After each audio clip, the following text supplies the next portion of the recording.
I'd like to call the meeting to order. I know that Councillor Morgan is not able to join us today.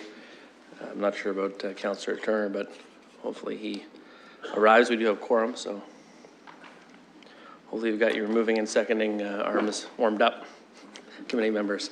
I would like to read a statement. The City of London is committed to making every effort to provide alternate formats and communication supports for Council, standing or advisory committee meetings and information upon request. To make a request for any city service, please contact accessibility@london.ca or 519-661-2489, extension 2425. You could also call 311, which is now a way to reach the city, and use the same extension. I just look to see if there's any disclosures of pecuniary interest. Okay, I see a lot of shaking of heads. Let's move on to the items for direction. We have a whole number of them before us. As you know, colleagues, really it's item number 8, 4.8 that we're sort of scheduling the meeting for, but there's a number of other matters also that we need to deal with. So why don't we start with 4.1. Perhaps a bit of an overview would be a helpful place to start. Go ahead. Perfect. In terms of the internal audit summary, if I could bring your attention to, if we started on page 5 of the package, I think that would be best. Page 5 of the package is our internal audit dashboard. So these are the projects that we had committed to completing in the 2017-2018 internal audit plan. As you can see, we have completed 4 additional projects this quarter. We have been able to complete the housing process assessment, the health and safety assessment, as well as the IT portfolio management and the project management assessment. There are still 3 projects that are underway. The first one being the class replacement project. Considering that's a pre-implementation review, it'll be ongoing until that system is implemented. So we'll consistently be looking at the design of the controls as well as looking at the operating effectiveness of the controls. We also have the construction procurement process assessment. In terms of that review, we're working through assessing documentation as well as we'll move into the testing phase. And the IT security assessment, working through the scoping of that particular project. In terms of the internal audit reporting timelines, as you can see, the performance is over from the objective of 30 days to 38.7 days. So as we continue to work with management, we continue to look for alternative ways to be able to improve the metrics in terms of closing out the reports. Are there any questions on the dashboard? Just look to colleagues to see if there's any questions about the update. Just generally, I would say off the top that making pretty good progress. You know, there's just a few that are outstanding, and it's helpful to have the update on how those stand. Councillor Van Holst. Thanks. I'm also happy the way things are going. Just for clarification, you suggested that the 4 that were completed was health and safety, housing process assessment, IT portfolio management, and others in project management session. And then you said there were 4. Yes, there are 4 reports. So the IT portfolio management and project management assessment, we ended up breaking that into 2 separate reports for the committee.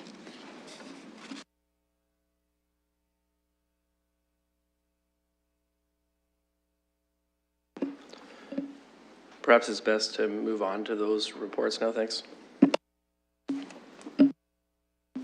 Thank you. I can talk to those reports. So as Anissa mentioned, it was really one project around portfolio and project management. And what we did is we broke it into 2 reports. There's one report on project compliance and one report on methodology maturity. And the project compliance is really looking at the current methodology the city has in place in compliance with that. Whereas the methodology maturity is looking at the methodology that is in place and looking at, are there any gaps or improvements that could be made to that methodology? So looking at it in 2 parts. We felt it was easier working with IT, that it'd be easier to understand the report rather than mix those 2 topics together. So starting with project compliance, I'll consider the report read, but I'm just going to highlight some of the higher risk items. As a theme, I would say really that the findings that we have are more around the formality and the documentation around the projects, and noting that there's three medium priority observations. One around the completion of the project intake request and the documentation of that, and we found that in some cases there were not sufficient details. And again, anecdotally, the details may have been understood by the parties involved, but they just weren't documented in a way that we could understand them from internal audit and really assess them. Similar from an incomplete launch plans in 1.02, again, documentation of the launch plans and having complete launch plans around some of the projects, we couldn't find that fully or consistently. And then the last one was around the risk and issues register. They're not proactively maintained, in some cases incomplete, was the comment there, which is important from a project management perspective, especially if you're handing off between different people, would be the implication there. And again, a documentation issue. So if there's no questions on that report, I would move on to the second one around methodology maturity. Okay. So this one is more looking at your methodology and how it could be improved. And we did look at it from a city perspective. Right now, the only high item was really around the direction of the methodology maturity and the fact that we could see that the methodology, from a design perspective is in place from an IT point of view, but it's inconsistent when you get outside of the IT organization and may or may not have robust project methodology. In fact, in most cases, it seemed that there was not as much maturity in the other parts of the organization. So really the recommendation there is that, we did not do a full cost benefit of this, but that's something that we feel the city should undertake, is look at the cost benefit of looking at some options around project management outside of the IT organization to improve the management of projects within the city.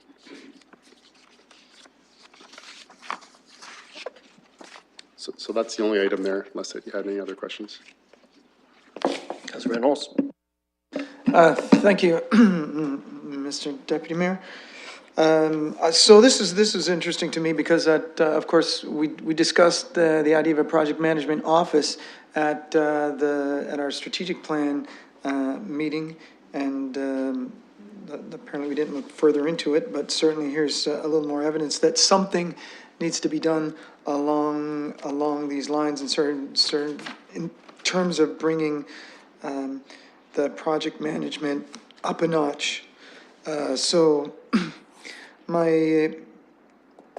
I guess my concern then, or my interest through you to our staff, is how might we address some of these issues on an ongoing basis if we're not going to do something like a project management office, and perhaps our staff could also comment on the idea of doing a cost benefit analysis, because this is very possible that it could be worthwhile when we look at the fact that we had some timing issues in a Civic Works committee that cost us about $900,000.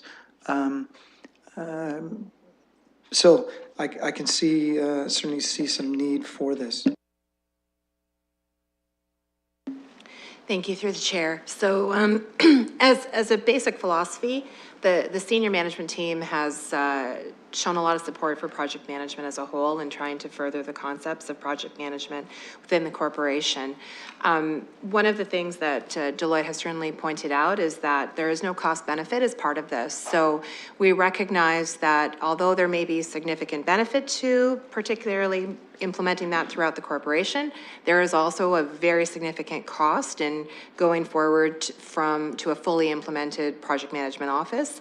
A lot of resources are required. So one of the things that we are looking at is what are the opportunities that we can do as a corporation to improve project management.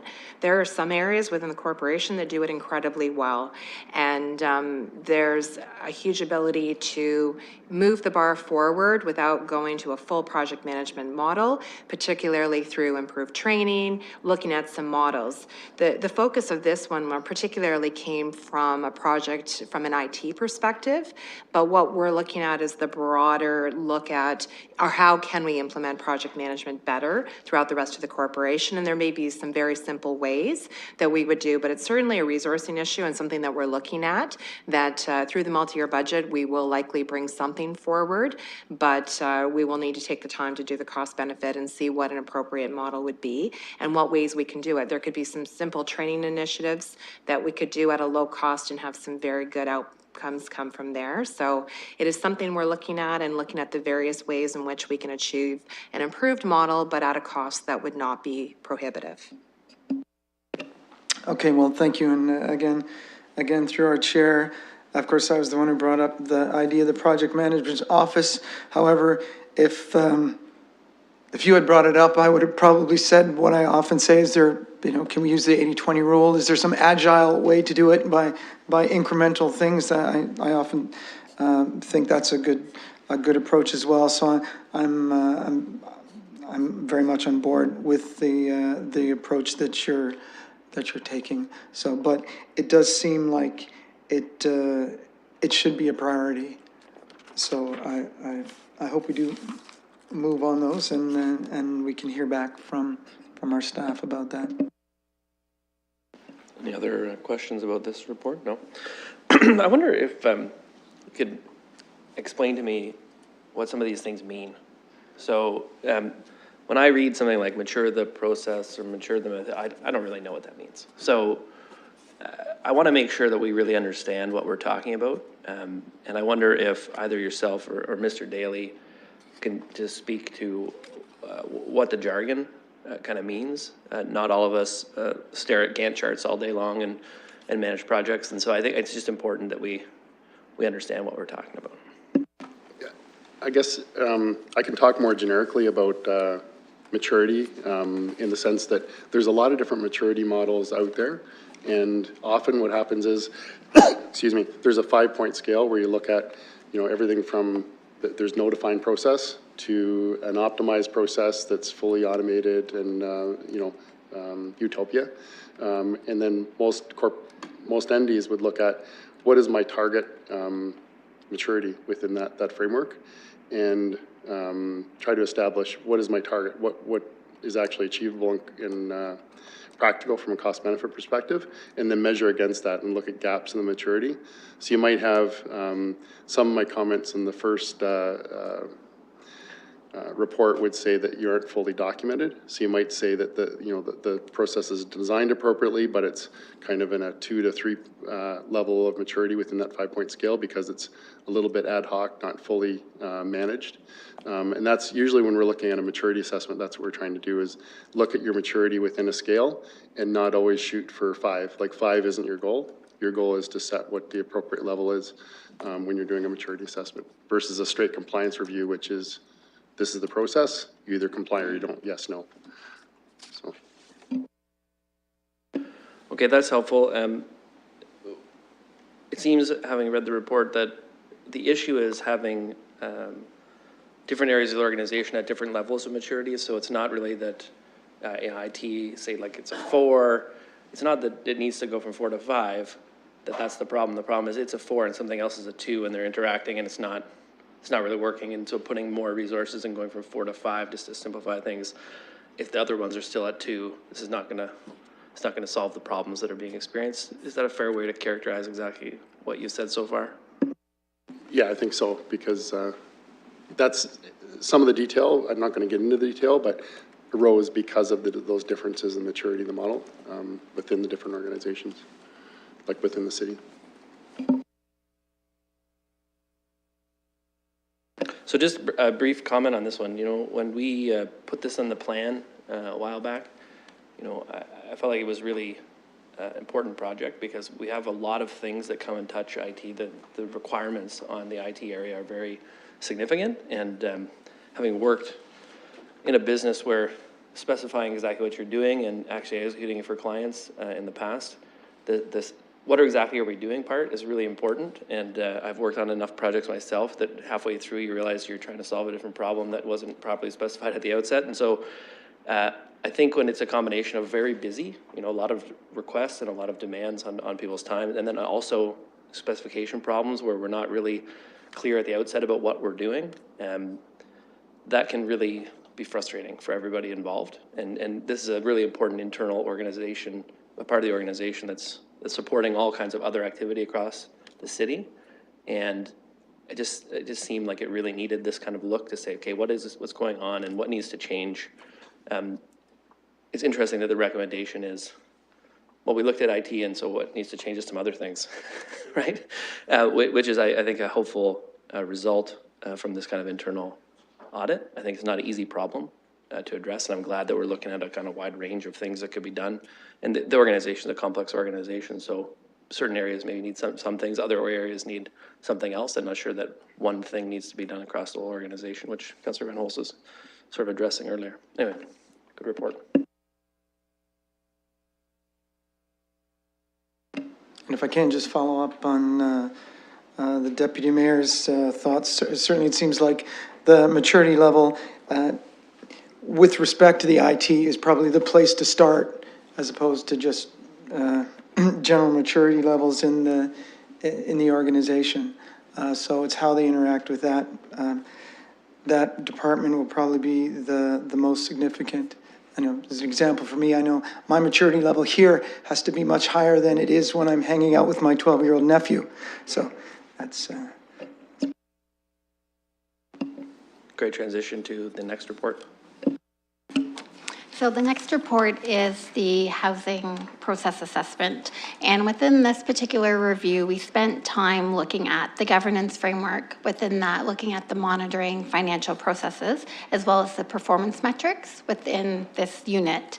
We also paid attention to the operational review process and also being able to look at what type of oversight controls does management have in place. In terms of the review, we really identified 4 key strengths that management was focused on. The first, looking at operational review recommendations in terms of working with the housing providers to be able to remediate and come up with solutions that would be effective. The management team would work with the housing providers quite well. We also identified around subsidy payments and funding deposit confirmation that there were effective practices, procedures, and controls, and the reconciliations that were taking place were effective within those processes. And then also too, if the housing providers had any type of extraordinary financial requests, housing administration did work with them to ensure that the business case had been developed appropriately and that there were templates in place. In terms of this review, we did highlight that there was 1 high priority observation and 4 medium priority observations, and management was receptive to the observations as well as coming up with recommendations and timelines to be able to implement them. So the first observation is looking at the division resourcing and capability. At the time of the audit, management had been very actively recruiting for positions within this unit to be able to help them implement and work on their operational controls. By the time the audit was complete, they did successfully fill 2 of the positions and 1 position still remained vacant.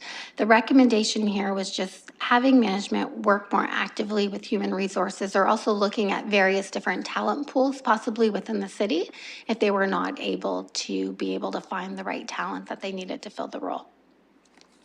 The other observation focused on operational reviews, and management does undertake the operational reviews, but what we were looking for in this observation is that they implement more of a review schedule, prioritize the risks based on the different providers to be able to ensure that there was more of a practical solution and implementation plan in terms of looking at it year over year. We provided them some recommendations into key areas that they should be looking at in terms of focusing on their annual workflow, as well as looking at how they're going to send out notices, and also if there were any type of technological solutions that they could possibly review and have discussions with IT internally on. The other observation was around monitoring housing and administrative performance. Here we were just looking at the unit does submit metrics and benchmarking to the municipal benchmarking network, but what we were looking for is looking at key performance indicators as well as being able to define and be able to measure that and report on that more consistently. So the recommendation here was that they should develop the key performance indicators, and management had agreed to implement. And the final medium priority observation was just around the extraordinary financial requests. So here being able to ensure that there was records and evaluation rationale. It wasn't that it wasn't occurring, it's just that in some instances we're looking for it to be better documented. And that's where the recommendation had come in terms of being able to come up with a retention and rationale for why decisions are made the way they were. Thank you. Questions, committee members? Councilor Renholz? Thank you. So through our chair to staff, just regarding number one, the division resourcing and capacity, I do believe that we have hired somebody in there. Have they started yet, or was it a couple days ago, I think? Through the chair, we certainly have, part of the challenge, and I think you as council members know this, is the highly specialized work that's done in housing and the reality of that in terms of the administration of the program. So I'll have Mr. Purdy respond to specifically the hiring, but we have made certainly efforts to find the specialized staff we're looking for. Thank you. Through the chair, yes, we have recruited and have staff in place for 2 of those positions. And currently recruiting for the 3rd, and we're going through the process of looking, what was mentioned, looking through job descriptions, alternative opportunities through HR, and those strategies in order to attract the proper candidates for these specialized type skills.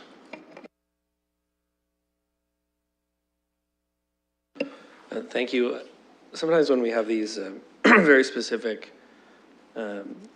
area audits, they surface problems that are also being felt in other areas of the organization. I guess more generally, is this an issue that we're seeing in other service areas where there are some positions where it's taking a really long time to fill? I recognize Mr. Coxhead's not here, but if that is something that's coming up, is it something we're taking action on across the organization? Through the chair, just to comment on that from the corporate services perspective, we put forward our operating monitoring report, and one of the things that we saw throughout 2018 was that we had a significant surplus in our personnel lines, and that is a direct result of many areas having that challenge of not being able to fill positions on a timely basis. And there are some areas that we are feeling it more than others, and I believe HR has been working to try to address that, but we've certainly seen it on the financial end, and through our analysis have identified that it is widespread in some areas. Thank you. I know we have a policy. I don't want to spend a whole lot of time talking about corporate-wide issues that are outside of housing administration's internal audit, but we have policies around gapping, and holding positions vacant for a certain period of time. And I wonder if you could just address, when we run into something like this where you often don't know until after the fact that you're going to have trouble recruiting a position, right? So you might hold it vacant for a while, as you're supposed to by policy, and then you have trouble recruiting, and it just kind of compounds. And so are we proactively trying to identify these areas where we have more specialized skills, where we say, we're not going to gap this immediately, we're just going to go out immediately and recruit? For all I know, that's already happening, but I just wonder if you could address that, because when we see significant, much longer than 90-day gapping personnel savings, the average is fine, but I don't know if we need to do it for every position. And I know we don't necessarily do it for every position, but I wonder if you could address that. Through the chair, so we are working with HR to look at that and look at the process. The gapping really represented savings that we're using to then put towards the EEE Reserve Fund. So from that perspective, that's naturally occurring, and in many cases, they are actively starting, and that savings is just naturally occurring, not from waiting, but from actually starting at the very beginning once the position's vacant.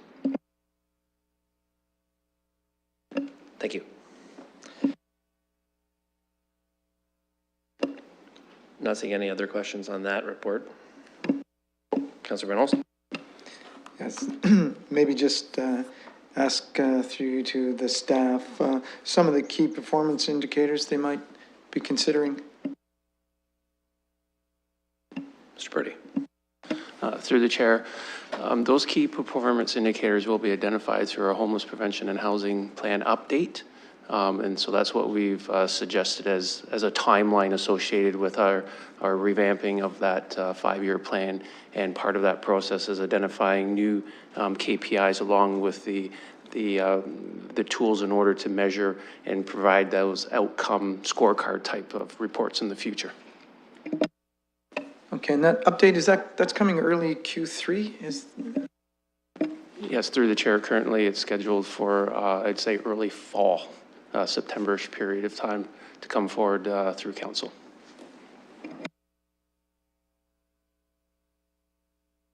The next review that internal audit looked at was the health and safety management systems review. This particular review was really focused on the implementation, effectiveness, and compliance to the CSA standards and guidelines. So the lens of this review is very much a compliance review to ensure the city is meeting expectations. We found that within this particular review, there were a few key strengths, one being the policy and the management commitment to this particular area. We also found that the right committees were in place to be able to deal with the various issues, as well as the legal requirements. The management team within the Human Resources also works with the various divisions within the city to risk assess and be able to come up with mitigation strategies as appropriate for health and safety, and also the communication and awareness within the city of the process and the policy was also well recognized. In terms of this review, we had identified 3 medium priority observations.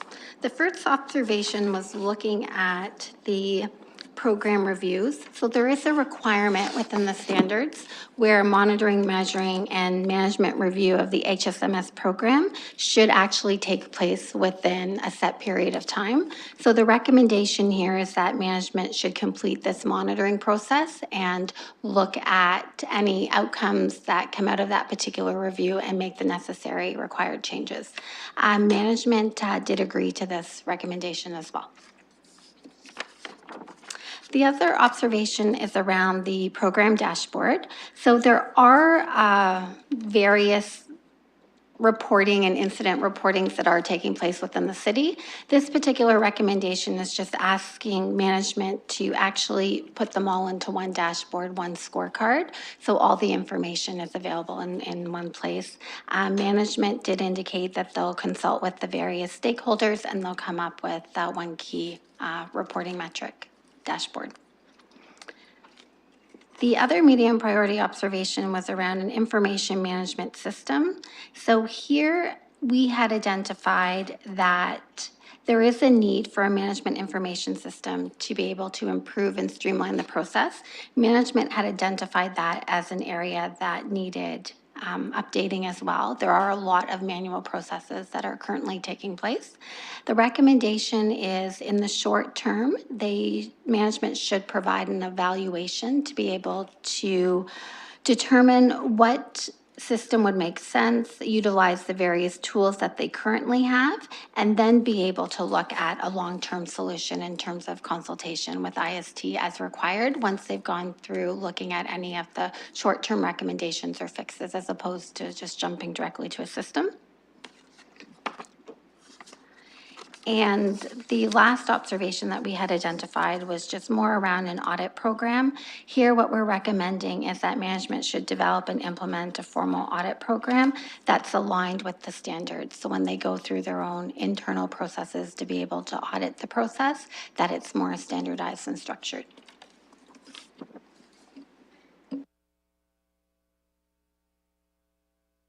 There seems to be another one about reporting timelines. Number 4. Sorry, could you repeat that question? Sorry, were you stopping at 3? Is there the reporting timelines one as well? Yes, the other observations are low priority.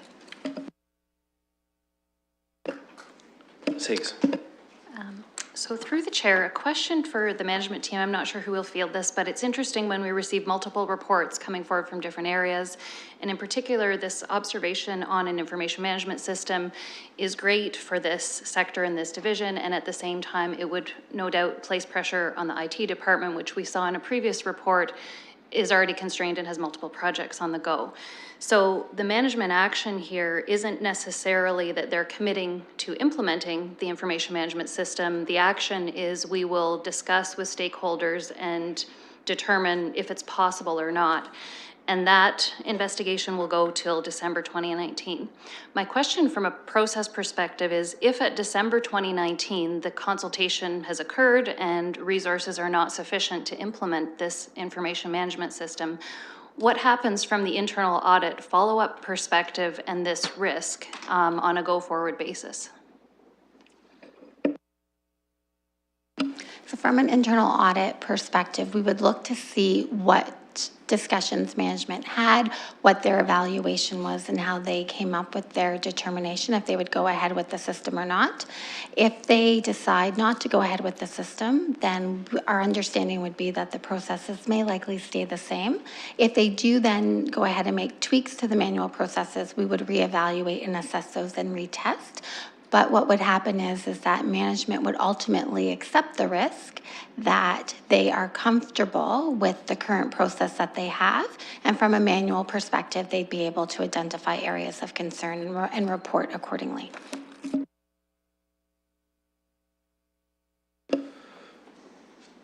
Okay. Any other questions, colleagues? No? Let's move on to the internal audit plan.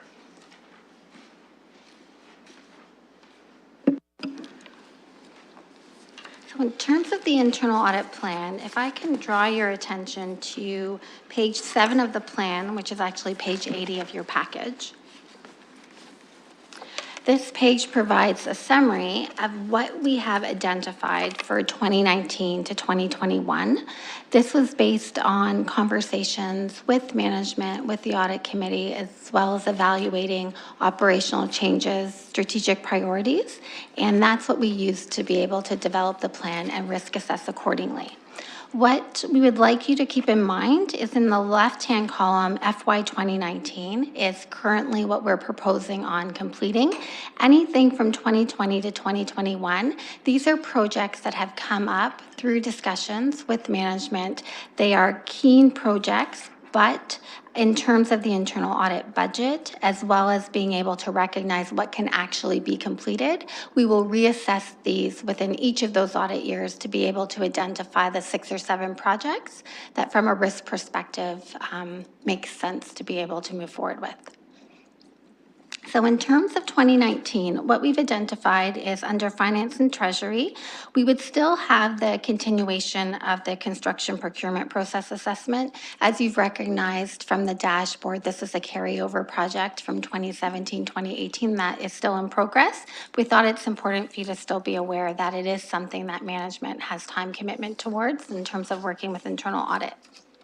The new project, though, would be the electronic fund transfer compliance assessment. So here we'd be looking at the processes and controls that are in place around the electronic fund transfers and ensuring that they are meeting the expectations and the guidelines that management has set forth. From an information technology perspective, again, we have a carryover project from last year's plan around the security assessment. So we would still be working on that particular project. And we've also identified an IT cyber risk workshop, again, in terms of being able to work with management as well as audit committee members to update you around the cyber risks accordingly.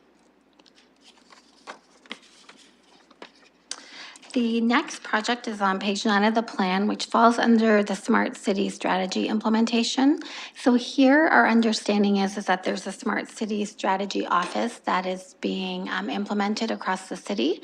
Internal audit will work with those individuals to be able to assess the strategy, look at the design and operations within that office, and be able to provide recommendations accordingly in terms of improvements to the design as the city moves forward in that particular area.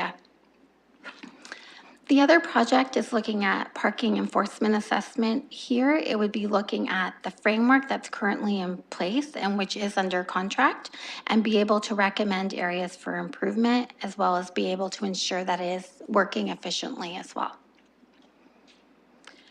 From an engineering perspective, the construction procurement process does hit that particular process again, so that'll still be a work in progress. And then our understanding is there is a computerized maintenance management system that will be implemented. So here, Deloitte will work with management in terms of looking at it from a pre-implementation perspective, ensuring that it's designed appropriately. The controls that are being looked at will be implemented as well.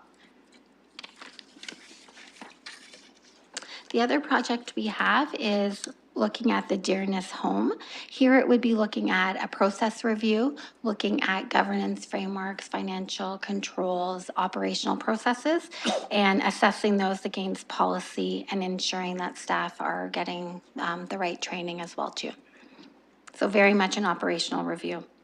And then again, under Parks and Recreation, like I've mentioned before, we have the class replacement project. The pre-implementation is still ongoing until that system is implemented. And those are the key projects that we would propose that internal audit works with management on in 2019. Any questions about the 2019 projects? Councilor Reynolds? Not a real question, but just a comment. I'm pleased that we'll be looking at the pre-implementation of the computerized maintenance management system. Seems like a wise use of resources. So just to make sure that that works out very well. It's something something we need, yes. Two questions. The first one is on the cybersecurity, and understand the rationale for proposing a workshop as opposed to an in-depth, more standard process and controls review. I'm wondering though, what is the output or the deliverable that the audit committee would receive at conclusion of the workshop? So the workshop would be more the activity itself, and the audit committee would be invited to that as part of the workshop, is to really understand what the cyber risks are from a city perspective. Okay, thank you. And through the chair, my second question relates to the Dearness Home audit, and appreciate in the appendix you note the risk factors that give rise to this one coming forward. My understanding would be a home of this nature would typically also be subject to external audit by the Ministry of Health and Long-Term Care, and those reviews are quite thorough, exhaustive, and intense. And so given that we have such a significant external audit and reporting process from the ministry, wondering if you can share some of the rationale of us also internally investing those resources to do an operational review. Sure. Through conversations with management throughout the internal audit process, it still looked to be an area that an operational type review looking at their processes and controls would still be effective. What we would do is we would look to see what the ministry reviews are looking at and make sure that we would scope this review accordingly. We would not repeat the same processes, but we would more narrow in on specific, more of the higher operational risks to focus on. Any other discussion around the 2019 projects? I had a general question which I wanted to raise for colleagues on the committee, and then also to see what our staff and the internal auditors think. I know that the agencies, boards and commissions are not in the scope, but when we see some of the changes that are being proposed at the provincial level for health units and for EMS, and there's a bunch of things that are potentially going to change in a very significant way in a pretty short period of time.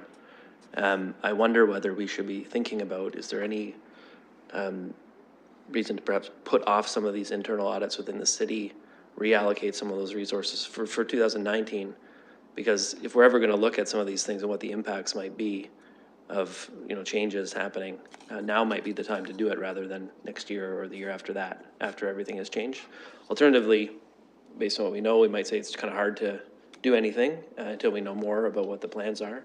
And perhaps the time to do it is after whatever changes have been made to do something after the organizational changes have happened. So I just wanted to raise it because there are some things that have changed since last week. And they're quite substantial in a couple of those services. The health unit is $6 million a year from the city. EMS is a very significant cost driver, and it's on a growth path that is difficult to sustain. So I'm quite interested in that. We just had a teleconference yesterday at the Health Task Force for AMO, which is a new thing. AMO didn't used to have a health task force, and there's so many touch points in those couple of areas, and seems to be a lot of changes underway. I just wanted to ask whether you think there's any need to reach out to those organizations, see if they need anything from us, if there's a reason to reallocate. I'm not convinced that there is, but I did want to have a discussion about it today.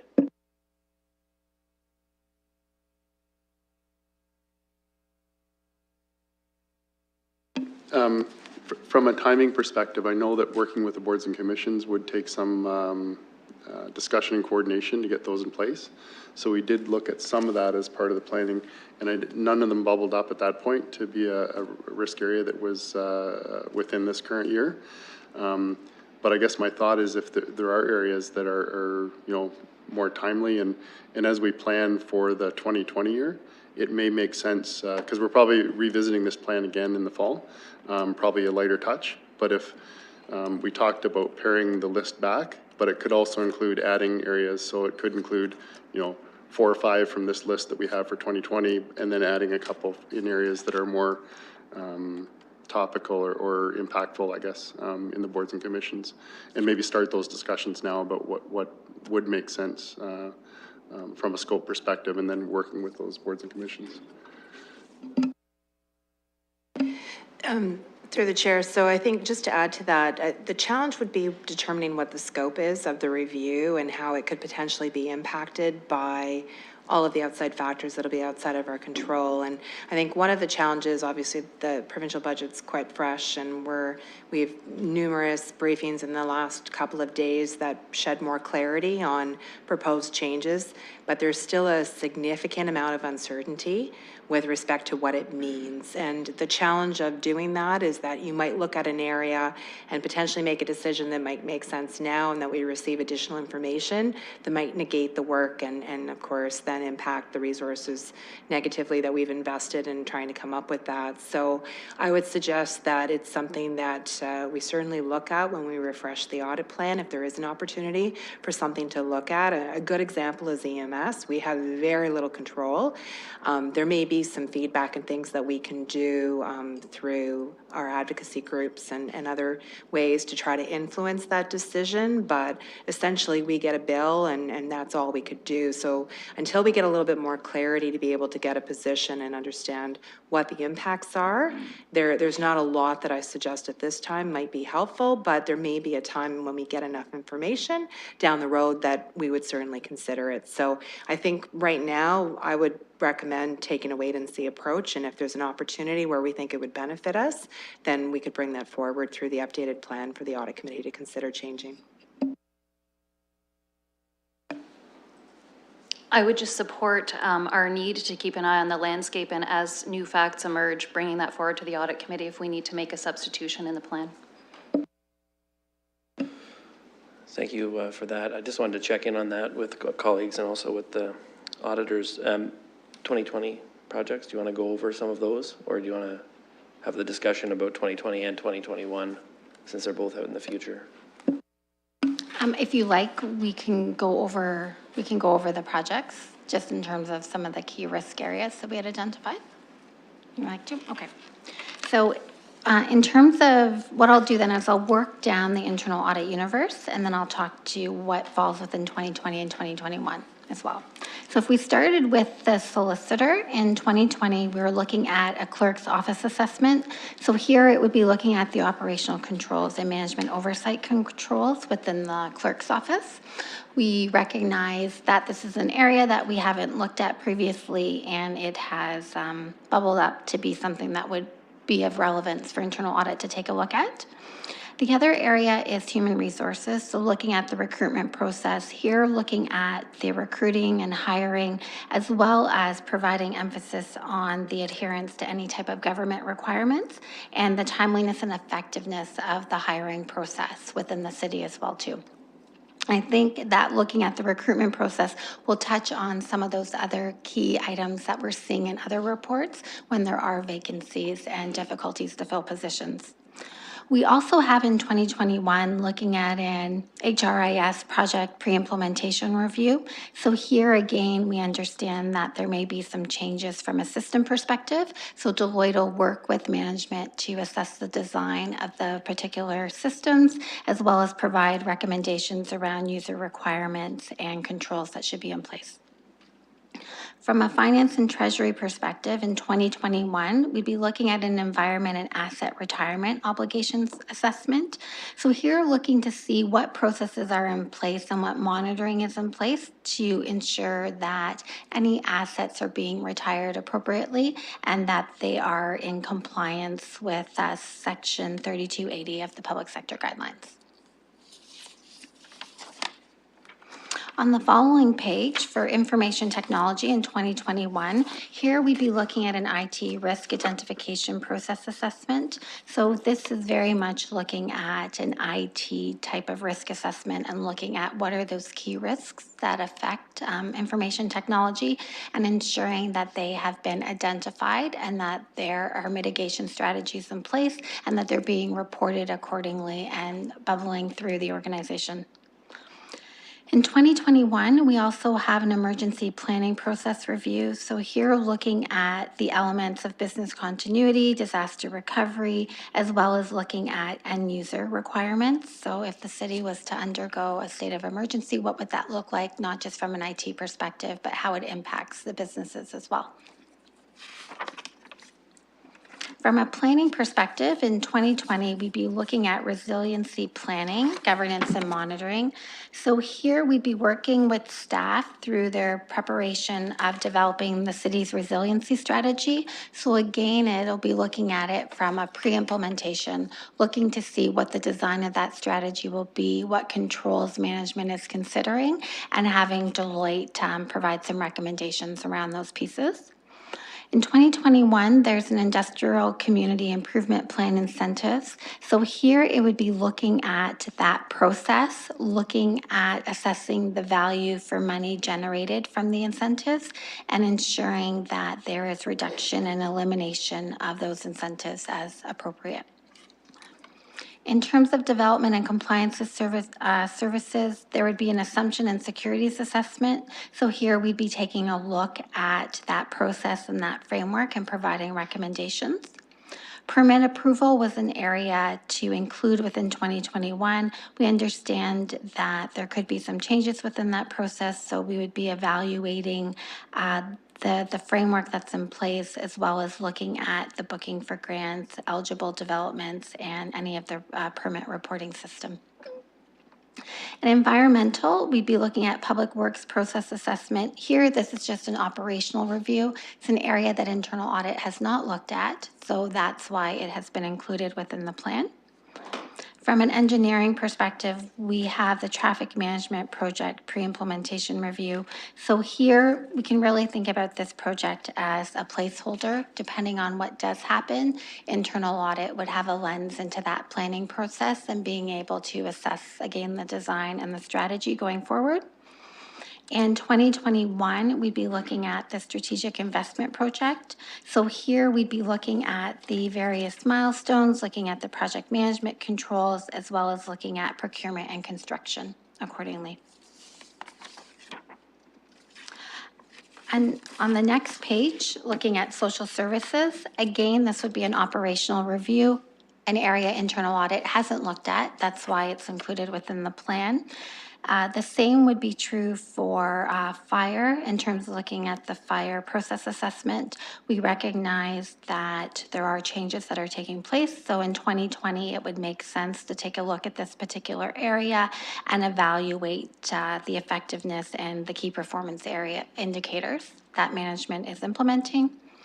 Service London, we recognize again, it's an area internal audit hasn't looked at. So that's why that one is included on the plan.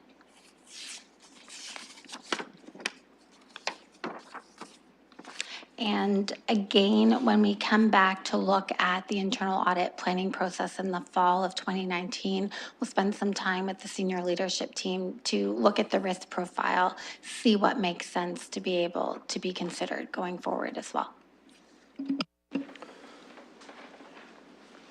Questions, discussion about the plan for 2020 and 2021 in terms of the areas and focus for the internal audit? Just a couple of comments. I know we went through a discussion on what to do with the industrial community improvement plan incentives not so long ago.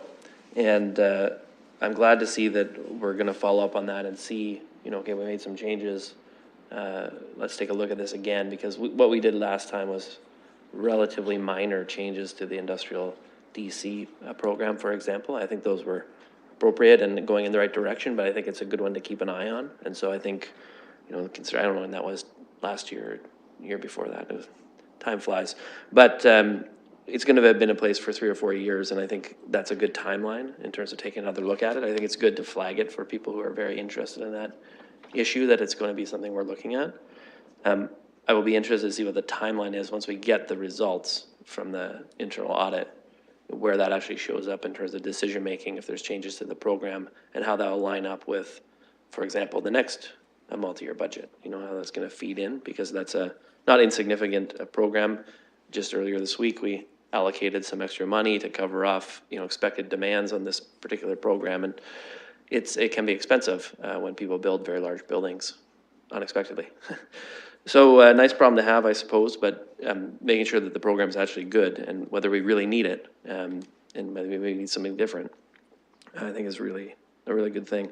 Similarly, with the permit for approved works, you know, we've had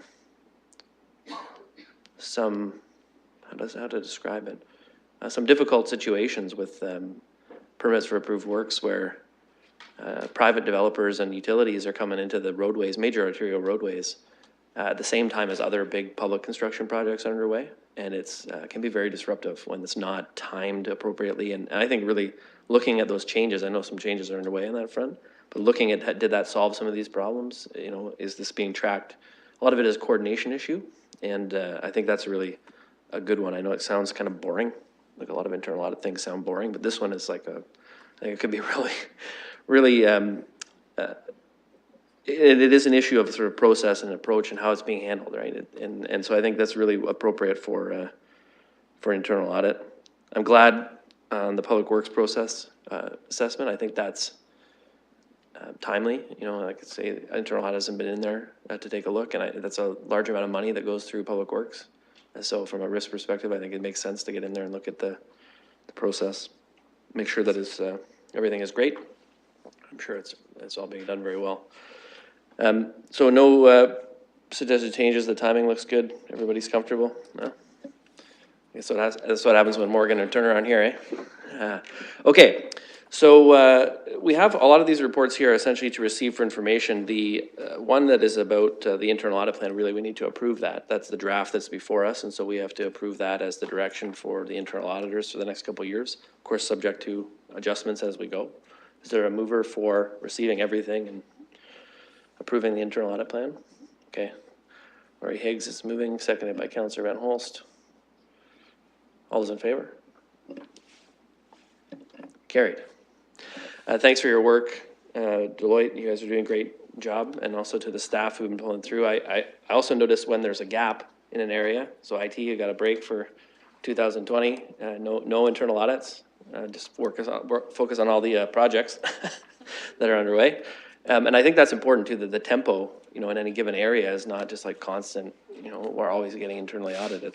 So I wanted to say thanks to all the other staff who've been working on the projects and make sure we implement all the recommendations, right? Motion to adjourn? Everybody? Okay, moved by Councillor Van Holst, seconded by all those in favor? Thank you.